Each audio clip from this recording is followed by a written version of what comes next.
Hi, this is James Gordon here with a book review. Now, before I get in with the book, I'm going to talk about the book that I originally was going to review, The Satanic Verse by Salman Rushdie. I ended up not completing that book. I only made it in 50 pages and I called it quits. It was a very difficult book to understand what was going on. I really didn't like the way the author wrote it. It was very little detail to go on, and I just had a really hard time trying to figure out what was happening within the story. Even with the wiki page of the book, I still didn't understand what was going on, so I just decided it was not worth continuing reading this book any further. So then I tried Joe Hill's second novel, Horns, and I only made it in 140 pages, and I called it quits in that one too. I was so bored with that book. I didn't like the characters. The plot was so boring, and I was just really not enjoying it. So I decided to move on to the book that I'm going to be talking about today, The Club Dumas by Arturo Perez-Reverte.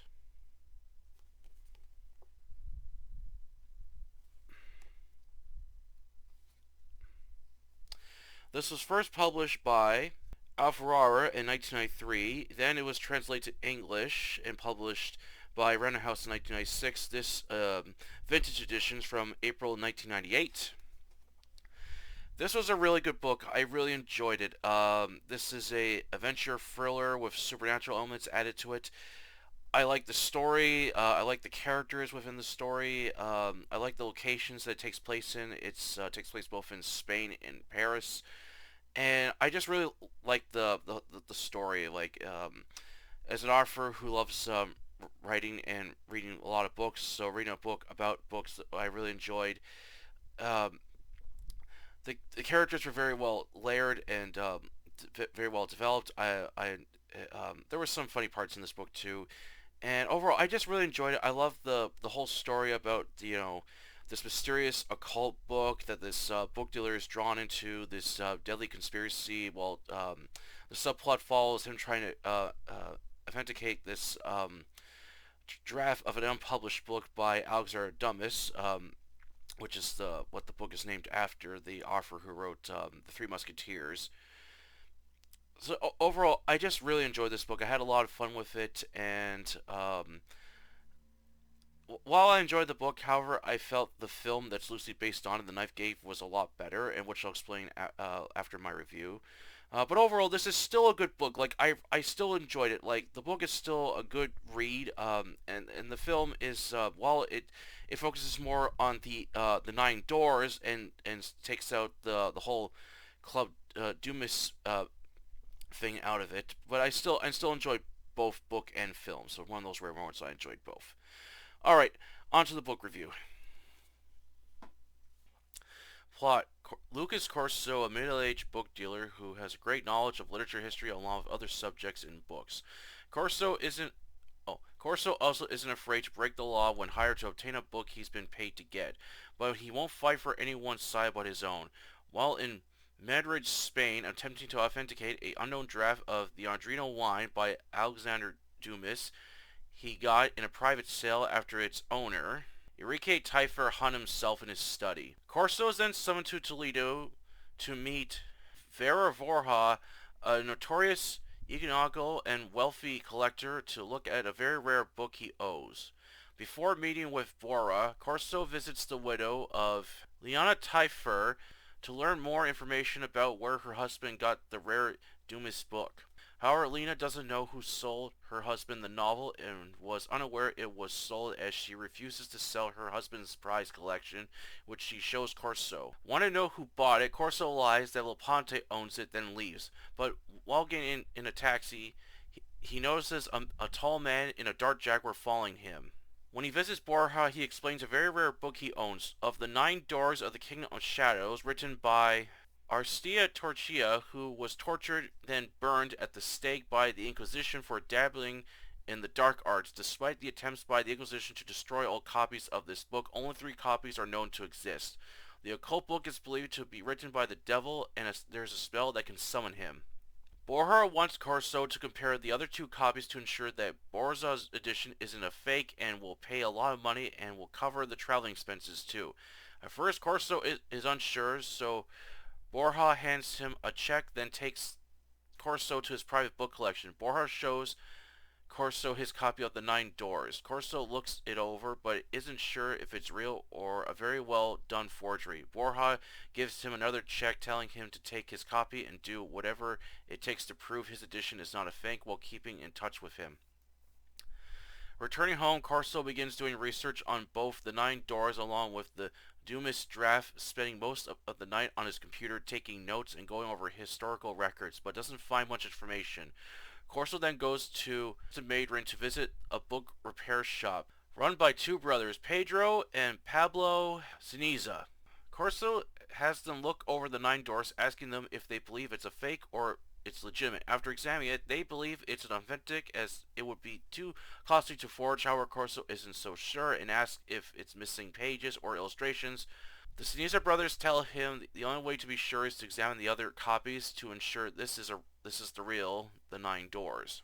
When Corso returns home, Lena shows up unannounced while wearing a black dress, lawn stockings, and a short skirt as she wants her husband Arturo's wine back and offers Corso more money and sex. Unable to resist her, Leona is able to seduce Corso, but during the sex, Leona tries attacking him with a dagger when he refuses to hand over the Andrino wine. Corso is able to fight her off, but is knocked down after Leona smashes a bottle over his head.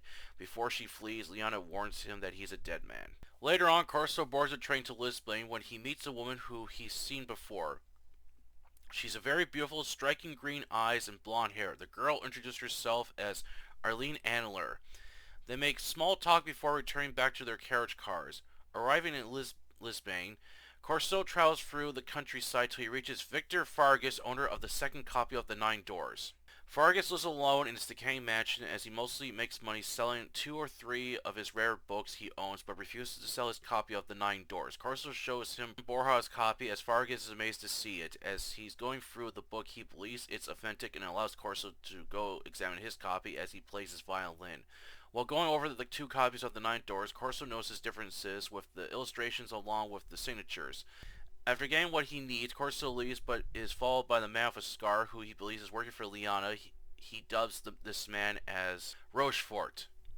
Returning to his hotel, he tries contacting both Borja and Leponte but gets no answer. Corso is awakened early in the morning by Arlene telling him to get his things packed and must speak with him at once. When Corso goes to visit Arlene, she tells him that Fargas is dead and they must go to his house to find the Nine Doors before the police show up. Asking her how she knows this, Arlene refuses to answer and states she's working for him. The two reach Fargas' house only to find the second copy of the Nine Doors nearly destroyed in a fire and the corpse of Fargas in the pond. Again, Corso wants to know what happened, but Arlene states they only have 5 hours to catch the flight to Paris. They leave and hit straight for the airport. Corso goes to visit the third owner of the Nine Doors, Baroness Unger, a collector of rare books and a author of witchcraft along with novels about the devil who she fell in love with at the age of 15. At first she refuses to let Corso to examine her copy of the Nine Doors until Corso threatens to expose her with her Nazi ties. Baroness Unger gets him the book and begins examining it. However, he gets a phone call from Arlene that Rochefort is waiting outside for him while sitting on the hood of a BMW. Corso stays inside and continues to go over the third copy of the Nine Doors till it's nightfall outside. When Corso leaves, both Rochefort and Arlene are nowhere to be seen. He visits a bar for a few hours, drinking gin, then leaves. But the gray BMW appears as Rochefort attempts to steal his handbag. But during the fight, Arlene suddenly appears and fights him off, forcing Rochefort to flee. She reveals to Corso that she's a fallen angel and has been searching for him. Corso doesn't know what's going on anymore and wants out. However, his mission becomes more deadly when the Baroness Unger is found murdered. Her private collection of books is destroyed, and like the Fargas copy of the Nine Doors, her book has been destroyed with the pages torn out. Corso and Arlene are drawn to a deadly conspiracy and believes Borja is behind it, and what else awaits Corso? The Club Dumas was a thrilling adventure with mystery and the supernatural, very detailed with many locations that are featured in this novel, from Spain to Paris. There are many places with lovely scenery along with the many books, shelves, and bookstores featured many books as I enjoyed reading those parts a lot. Well crafted and layered characters as I enjoyed following them in this story. The pacing was good, didn't drag on as Arturo does a good job of balancing the main plot along with the subplot together. However, I felt the 1999 supernatural thriller film The Ninth Gate improved the story by cutting out the subplot and focusing more on the nine doors along with the secret satanic cult that's in it, along with adding more to the story, and liked the finale in the film more. While I still enjoyed the Club Dumas, I felt the film was a lot better, but this novel is still worth a read.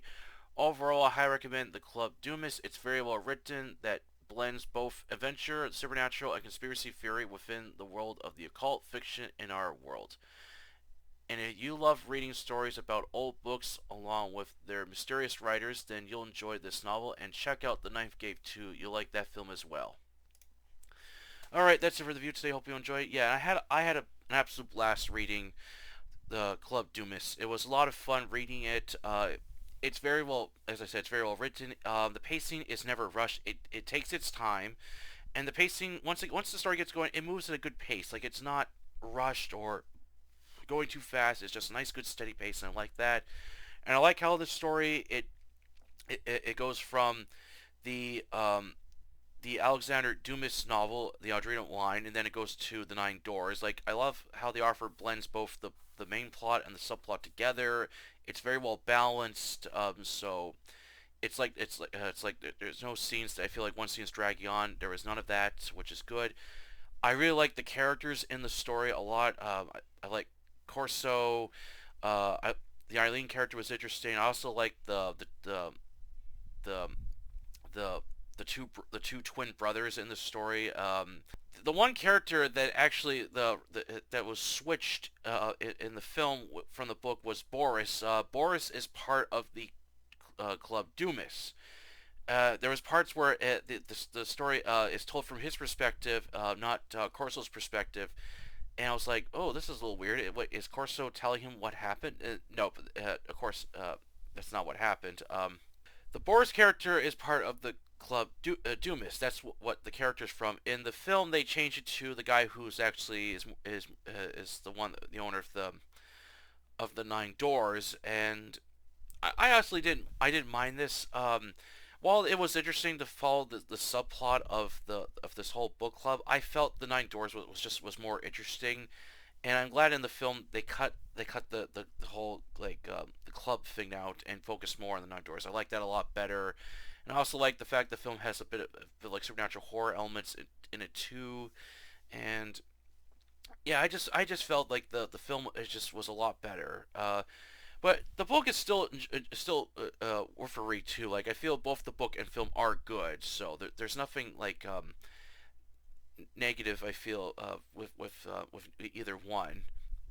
Um, yeah, I just love reading stories about authors, their unfinished work, or the mysterious background of some of these writers and their unpublished work and stuff, or like a lost book. I really like reading stuff about that, and reading a whole story about books. I really enjoyed it too, as I love going to bookstores and just seeing all the books on the shelves, and sometimes wonder their history about the author who wrote them and all that stuff, and sometimes finding a rare book too.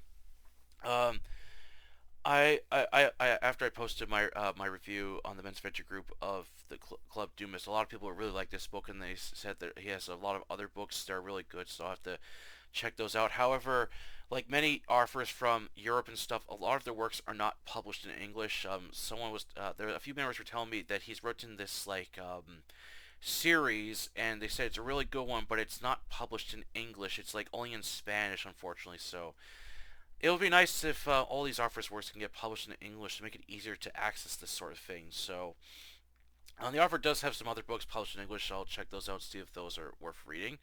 Um, yeah, so if you haven't heard of this book, definitely check it out. It's really good, and the film too, the Ninth Gate, which I really enjoyed. Um, yeah, all right. That's it for the review today. Hope you enjoyed it. And for my next book, I will begin reading Abraham Lincoln, the Vampire Hunter by Seth Graham Smith.